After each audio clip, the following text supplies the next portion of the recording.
Welcome to NextGen Tech, an S&P Global Market Intelligence podcast where the world of emerging tech lives. I'm your host, Eric Hanselman, Chief Analyst for Industry and Company Data at S&P Global Market Intelligence. And today we're going to be talking about what we saw at the National Association of Broadcasters conference. And joining me to talk about it are Justin Neilson and Peter Leitzinger. Welcome back to the podcast to you both. Thank you, Eric. And I guess NAB is now officially going by NAB, right? They branded it to get beyond what was just the broadcast piece. And I guess once again this year, there was a lot more just than broadcasting going on. Yeah, and a new logo as well. I don't know if you saw that, but very, very tech forward, different logo. All brands are new again. Yes. No, but I've been going, let's say, the last 17 years now, so I'm more of a veteran when it comes to the NAB. But it has evolved. I mean, since COVID, it's been primarily a tech forward type of conference. A lot of vendors on the showroom floor that are kind of looking at different opportunities to sell their wares and sell their solutions to media companies and broadcasters and also those content creators. And it has been, more of a widespread adoption, I guess you would say, of technology within the production and distribution stack for media companies and broadcasters in general. Gone are the days where broadcasting was primarily analog. It was all transitioned to digital. And, Peter can talk a little bit about kind of the next stage in the broadcast standard with ATSC 3.0, but really moving more to an IP-based broadcast standard. There's opportunities there in terms of new content, interactivity, also ability to kind of slice and dice spectrum for different needs, leasing spectrum to IoT, device makers, also the ability to kind of use their content in different ways across different devices. So yeah, it was a very exciting conference, but extension of what's been kind of released over the last few years, I would say. Well, interesting to see some of the progress in digitization. We talked, it must have been just about a year ago about ATSC and where that was headed. And for those that aren't aware, this transition towards, you're talking about IP-based capabilities, some of the moving towards traditional networking and the integration of networking as part of this, and really getting towards what is a multi-screen delivery capability.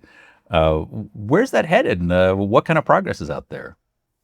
So right now, the percentage of households covered by NextGen TV is at 76% of the U.S.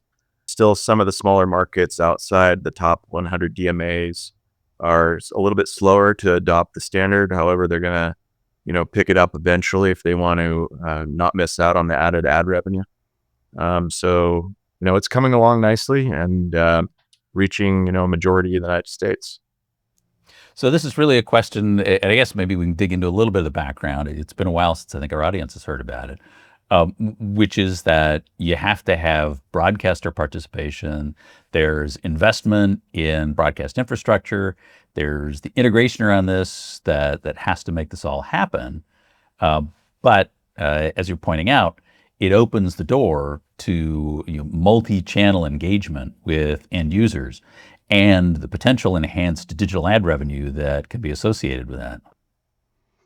Yeah, and I would add just, kind of on the life cycle of ATSC 3.0. I mean, it's a standard that went back a few decades. So ATSC was the digital standard that was established and transitioned about 20 years ago. You probably remember the old analog days, and they were actually had a set-top box, converter program back in 07 and in 08. And, all the stations transitioned from analog to digital. As part of that process, they had to switch over to the new UHF frequency in a lot of cases. So now they're operating at a higher band in terms of their spectrum, which is actually enabling them to do more things in terms of, ATSC 3.0, which has better propagation properties, has better data throughput properties, as well as new encoding that kind of compresses the signal and allows for more content to be delivered. So yeah, I mean, you've now got the days of wrapping aluminum foil around the rabbit ears on top of the set are well behind us. The digital transition has happened, but this is really that next stage. This it is is. starting to go fully digital and ensuring that you've actually got side channel data capabilities that are moving along with it. And of course, as you're pointing out, now that you've got UHF capabilities, you're operating with bandwidth that can actually get reasonably high rates of digital throughput. So you can now deliver more bits. It's not just the images themselves, not just the content stream. It's everything that's generated along with it. Although there are parts of this now that you've got the ability to have digital back channel that starts kicking into the mix as far as all this goes. So you've actually now got end user return data, which of course helps with the advertising side, helps with user engagement. There are a bunch of pieces. I'm curious, were you seeing an expansion of any of the applications that are leveraging this and any of the use cases around it?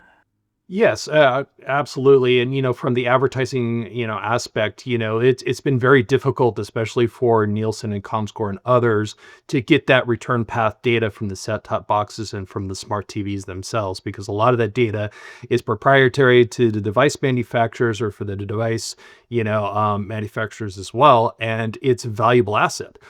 So having that return path data that goes directly to the broadcasters or the content creators is very valuable to them. It also enables them more targeting and more interactivity in terms of their messaging.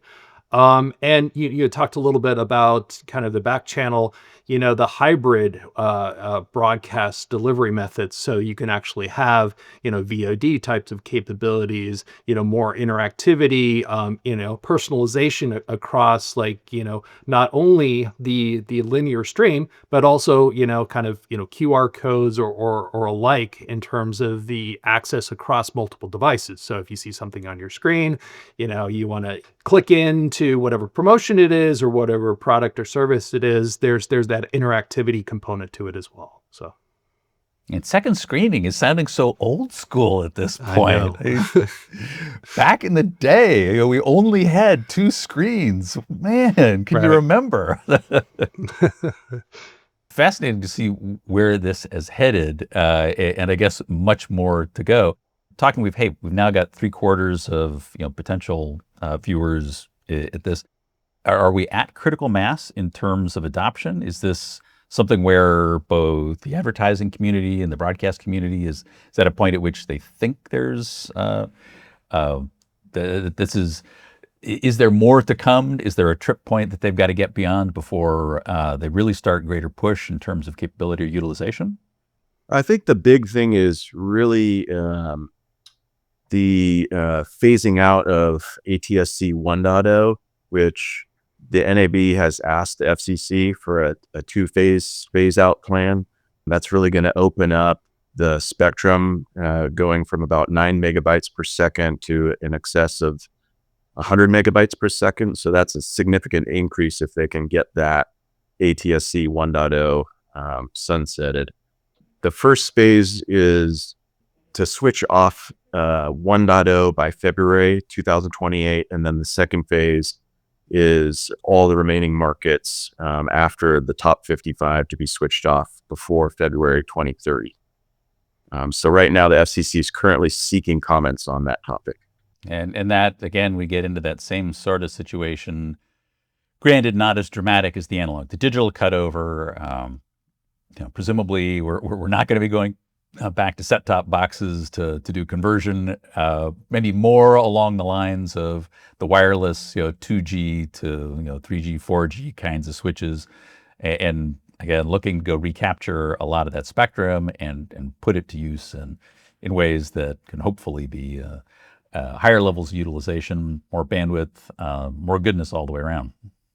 Yeah, and I would say, with the lack of backward compatibility with ATSC 3.0, it really is the devices that need to catch up. And in terms of smart TVs or connected TVs, they have been a little bit longer in terms of their life cycle. I mean, yes, TVs are cheap, but people are keeping them longer. And a lot of them upgraded, I think, over the last 5 years, especially when people were home because of COVID. So it was kind of a missed opportunity for the broadcasters not to have those chipsets already in some of those smart TVs. So, they're starting, to integrate them in mid to lower base models, but there's still kind of that push and pull in terms of device manufacturers adding smart capabilities, and then also adding this new broadcast chipset, which is expensive when you look at the kind of supply chain and product cycle. So. Well, because there's been this battle around smart devices when you've got individual manufacturers who are tying in with a particular ecosystem. We went through the Roku transition. We've now got Google as an active participant in these markets.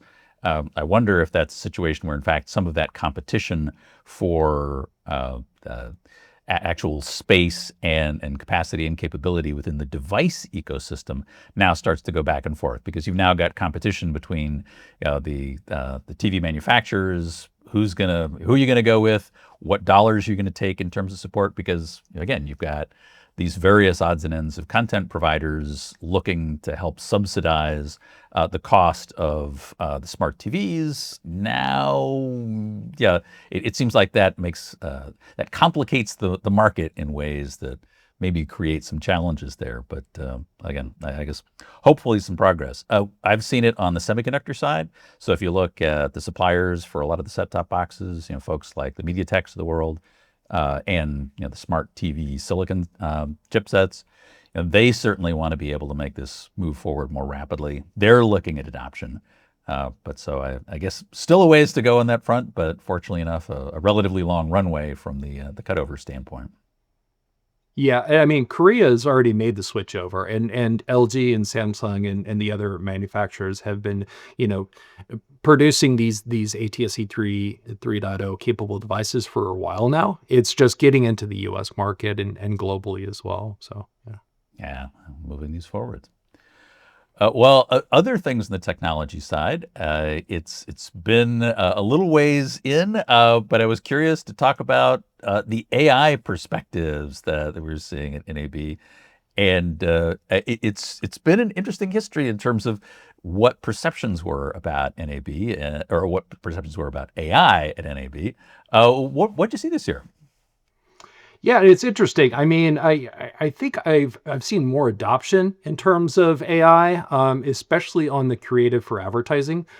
So there has been a lot more AI, kind of generated content in terms of the advertising aspect, because you look at different languages, different cultural type of acknowledgement in terms of AI personalization. So if you're going to go the route in terms of targeting personalization, you need to have some AI generation or automation in that process. The other thing is sports. So sports has always kind of been technology first in terms of their content creation. You see new things in terms of, tickers, AI generated trackers, all different camera angles, also switchbacks in terms of replays or snippets of content across different devices. So I think from that aspect, you're going to see a lot more on the back end. The front end, or actually production aspect, I mean, there's still the creatives and everything that are very against having AI generated content in a lot of their sitcoms or films. So yeah. It seems like there's a creeping incrementalism that happens around this. Clearly, whole new content, avatars. We've been through the stages of recreating, individual personalities through AI, dropping people into films in their various forms. But it is something where, if you take a look at where AI is used, I'm sure there are a lot of showrunners that are looking at dialogue creation and some of these pieces where they may be contributing to it. I guess that's something to keep an eye on in terms of where the shifts to and how much uptake actually is done in this. And in full disclosure, I will identify that this podcast happens to be edited through an AI Mm-hmm. audio editing tool. So we'll see whether or not the final produced output actually has a more or less favorable commentary on AI. But Right. Yeah. No. And very interesting in terms of the ability for content to be created on the fly. So we've seen this in music in a sense where you can do kind of, user generated, snippets or mashups. So maybe that's going to occur in video as well. So yeah. well, it does seem that that opens the door to greater engagement, and because we'd seen it in remixes historically, right? These are things that were opening up the door to audience participation, audience customization, and we now talk about the potential to insert new ideas, new endings, choose your own adventure kinds of things, Right. which of course leads to greater engagement. And which again, from the content perspective, that's what the content producers are looking for. Right. Yeah. What other aspects do you see in terms of some of the tech capabilities that were there, and your overall feelings about where the event's headed and what it was pointing towards in the future?